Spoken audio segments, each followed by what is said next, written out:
Graça e paz, cara amiga, caro amigo que acompanha a nossa meditação a cada dia, a palavra de Deus na liturgia. Nesse dia que a nossa tradição recorda uma virgem e mártir martirizada em Siracusa, chamada de Luzia.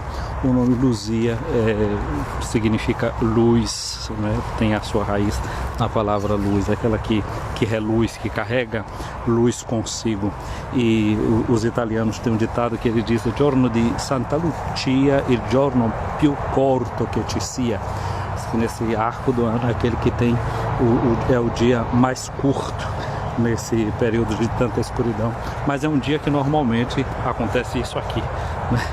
Há pouco com meu irmão, ele disse: mas como é isso? Está usando esse casaco desse jeito e o sol está brilhando dessa forma aí?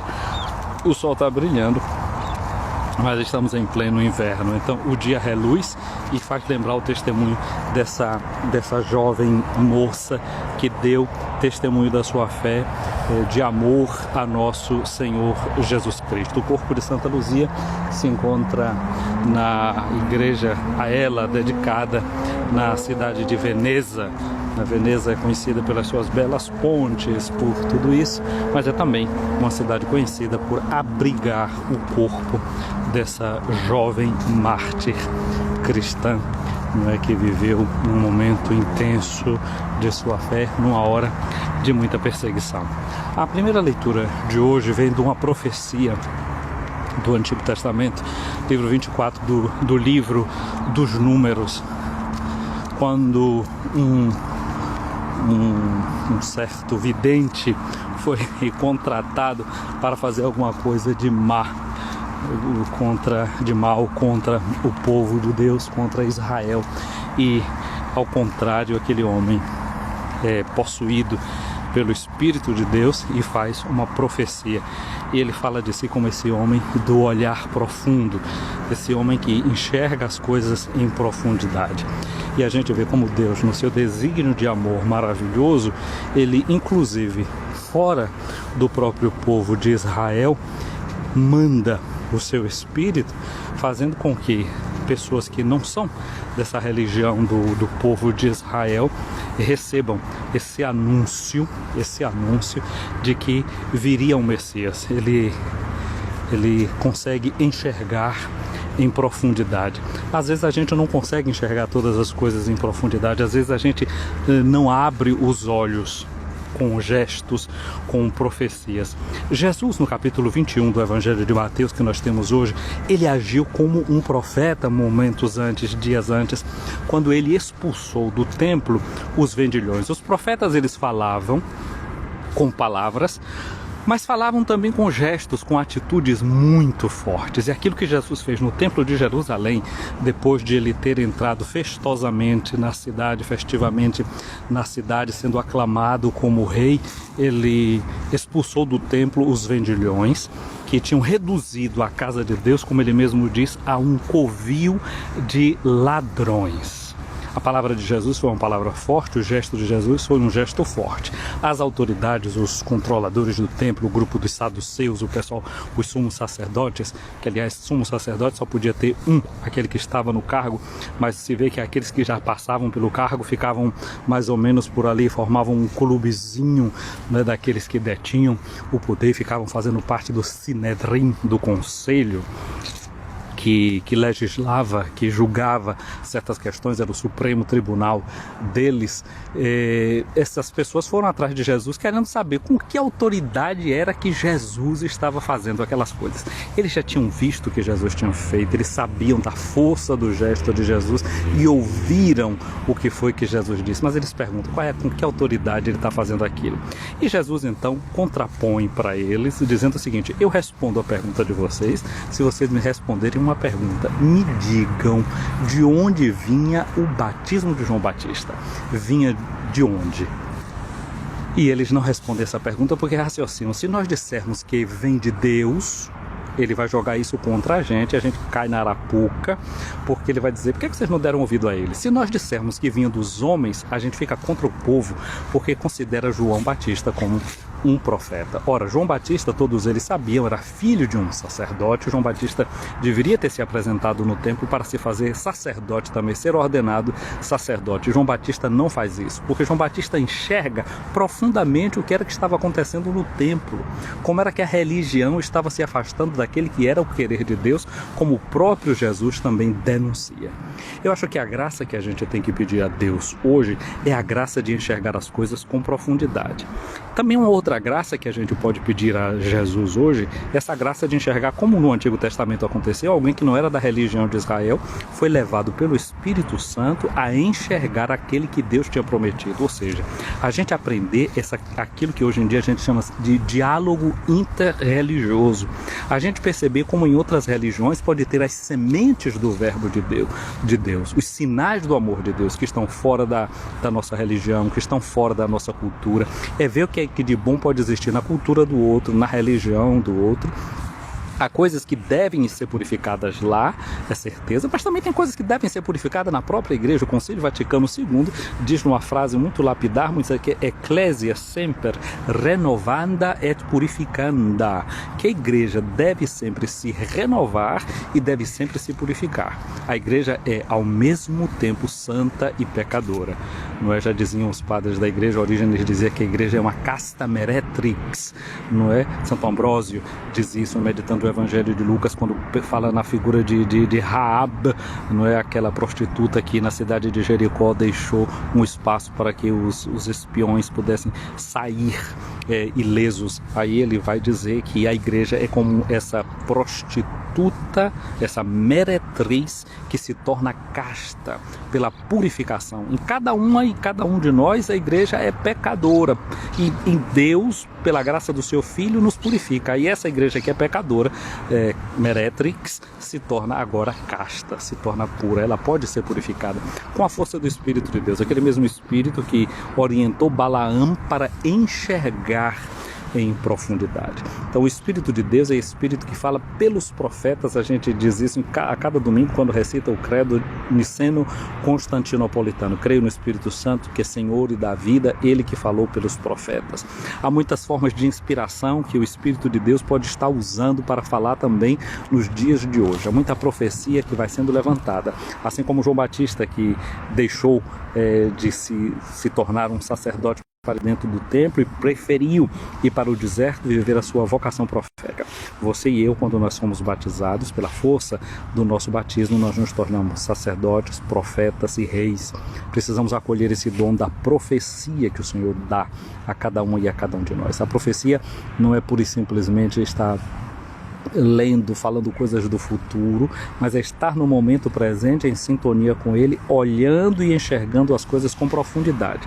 Peçamos ao Espírito de Deus essa graça de enxergar a nossa vida com profundidade, de darmos as respostas que são necessárias.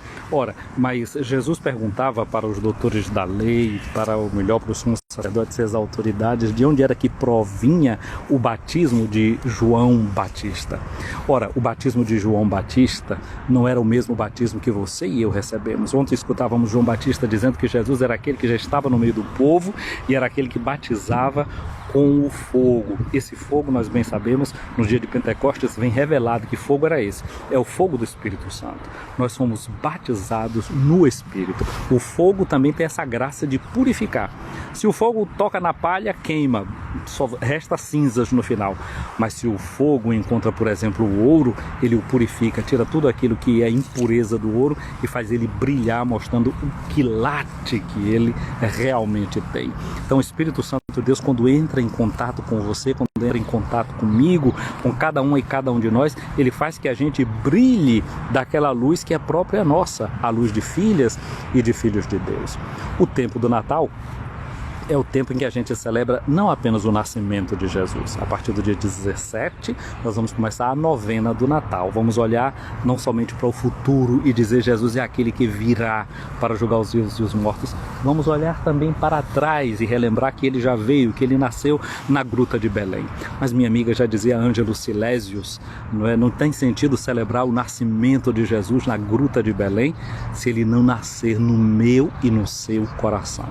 A festa do Natal Natal, ela relembra o nascimento eterno de Jesus, porque ele desde sempre, ele é eternamente o Filho, gerado pelo Pai como Filho desde sempre, nascimento eterno do Verbo. Nós lembramos e celebramos o nascimento histórico dele na carne, quando ele nasceu na cidade de Belém da Judéia, há 2000 anos atrás. E tem o nascimento místico, que é aquele quando ele nasce no coração de cada um e de cada um de nós pelo dom do nosso batismo. E aí com ele nós nos tornamos filhos. Ele que era o filho unigênito de Deus, agora se torna o primogênito de uma multidão de irmãs, de uma multidão de irmãos. É isso que nós estamos nos preparando para celebrar, e é essa graça que nós queremos pedir ao Espírito Santo, que ele nos ajude a enxergar. Como Santa Luzia, que mesmo arrancados os seus olhos foi capaz de não perder o seu brilho interior e de enxergar com os olhos do coração, com aquilo que diz o Pequeno Príncipe, né? O essencial, invisível aos olhos, só se vê bem com o coração. O pior cego é aquele que não quer enxergar. Peçamos a Deus, portanto, a graça de querer enxergar. Esses sumos sacerdotes e essas autoridades, no fundo, eles eram cegos, porque eles sabiam exatamente o que era que Jesus estava dizendo, por que ele tinha feito tudo aquilo. Eles não precisavam perguntar com que autoridade, eles apenas precisavam se deixar conduzir pela ação de Jesus. E quem se deixa conduzir pela ação de Jesus, o que é que acontece? Ele se descobre alguém que precisa de conversão, alguém que precisa de mudança. Não basta a gente enxergar o pecado da gente, porque quando a gente simplesmente enxerga o pecado da gente, a gente até pode estar sendo inteligente. Tem gente que por inteligência e por astúcia reconhece seu pecado, reconhece a sua falha e diz: ah, sim, a culpa é minha, o pecado é meu, sou eu que errei. Isso é astúcia, isso pode até ser inteligência, mas ainda não é penitência. A penitência é quando você reconhece o seu pecado, não é simplesmente como um advogado pode dizer na cara daquele que confessa o pecado: habemus confitentem reum. Reconhecer o pecado pode até fazer pura e simplesmente isso, fazer de você um réu. Mas a graça de Cristo é aquela graça que nos faz penitente. Você é mais do que um réu, você é alguém que é perdoado, lavado no sangue de Jesus por meio do Espírito Santo que é derramado nos nossos corações. E é isso que a gente está celebrando, quer celebrar nesse mistério do Natal. A salvação vem ao nosso encontro. Nós reconhecemos a nossa falha, nós reconhecemos o nosso pecado, mas nós nos transformamos. O rei Davi, ele precisou da ajuda do profeta Natã. O povo de Israel hoje tem esse profeta Balaão, que fala do futuro rei que chegará. O profeta Natã foi até Davi para fazer com que ele se reconhecesse o pecador. Ele conta uma parábola e daí a pouco ele diz: me diga quem foi que cometeu esse crime. E o profeta vai dizer para ele: este homem és tu, rei meu senhor. E portanto, daquela hora em diante, Davi foi capaz de dizer: pequei, Senhor, misericórdia. Então isso sim faz a vida ser diferente, é reconhecer o pecado e entrar num caminho de transformação, num caminho de mudança. É isso que eu peço para você, é isso que eu peço para mim hoje, mas peço para nós sempre. O Senhor esteja acima de ti para te proteger à tua frente, para te guiar, atrás de ti para te defender, ao teu lado para te acompanhar, dentro de ti para te abençoar. Pela intercessão de Santa Luzia, a bênção de Deus Todo-Poderoso, Pai, Filho e Espírito Santo, desça sobre ti, minha amiga, meu amigo, e permaneça para sempre. Um abraço a vocês que estão aqui acompanhando essa nossa live no dia de hoje, num horário completamente diferente, né? Aproveitei para caminhar e tinha aqui um sol bonito e tinha conexão boa, aproveitei para dividir a palavra de Deus também com vocês. Assim, o texto aqui na mão, mas o que está mais ou menos na capocha e dividir com vocês. Então, um abraço para Fal Reis Sena, para Amelinha Reis, que a luz de Santa Luzia esteja sempre em seus olhos. Amém, Amelinha, amém, que assim seja. Amelinha, como sempre acontece a cada ano quando eu passo por aí, te prepara, viu? Tá mais perto do que longe, se Deus quiser. Rezemos para que tudo aconteça assim e a gente tenha aquele café de sempre quando eu passo aí em casa. Um abraço para Eli Coelho, para Vilmara Sampaio, para Rose Santos, para Lilia da Binula, para Celina Novaes. Quem é mais? Enganchou aqui, vamos adiante. Nenga Almeida, Deus te abençoe. Wilma Costa, Rosa Santos, Herúzia Soares, bom dia, Deus te abençoe. Para José Raimundo, amém, amém, amém, Herúzia. Eu tenho aqui uma Vilmara que diz que Santa Luzia nos ajude a enxergar aquilo que agrada a Deus, amém. Adriano Barcel também aqui, um abraço. Ana Barbosa, Marisa Lourenço, Eureci Galdino, um abraço para Sandra Maria aqui também. Eli Coelho, saudades, eu também, Eli, saudades aí, um abraço para você, para Ana Barreto aí, chegando aqui também na nossa live. Estação da Moda também chegando aqui, muito bem, fiquem na moda em todas as estações. Gente querida, fiquem com Deus. Eu vou salvar essa live aqui agora, depois a gente coloca lá no canal do YouTube e pelo Facebook também. Fiquem com Deus. Essa semana, quarta-feira, vai ser às 9h30 daqui, eu acho que é às 5h30 daí do Brasil, pelo perfil do meu amigo Edson, já no perfil dele, no perfil Sagrada Família, né? Nós vamos fazer uma live ainda sobre São José. O ano de São José terminou no dia 8 e eu disse a Edson, olha, toda quarta-feira é dia da gente meditar sobre São José. Então a forma de não deixar cair no esquecimento esse ano de São José, que terminou no dia 8 dias depois, a gente torna a entrar nesse mistério da vida de São José e vendo perspectivas que vão sendo abertas pelas perguntas dele. Quem sabe vocês se vão entrando lá já no Sagrada Família e deixando perguntas, coisas que vocês queiram sugerir a gente para que oriente também a nossa conversa. Um abraço também para Jussi Lago, né? Bom, gente querida, fiquem com Deus, Deus nos abençoe nesse dia. Vocês estão vendo, dia de muita luz aqui, lembrando Santa Luzia, lembrando o seu martírio. Bendita e louvada seja pelas dores de Maria, que de Deus já era serva, Senhora Santa Luzia, que de Deus já era serva, Senhora Santa Luzia. Bendita e louvada seja pelas dores de Maria, que de Deus já era servo, Senhora Santa Luzia. Fiquem com Deus, gente querida. Até mais. Boa continuação desse tempo santo do Advento. Eu vou continuar minha caminhada, dar o ritmo que eu preciso, porque senão a gente não queima o que precisa. Tchau. Fiquem com Deus.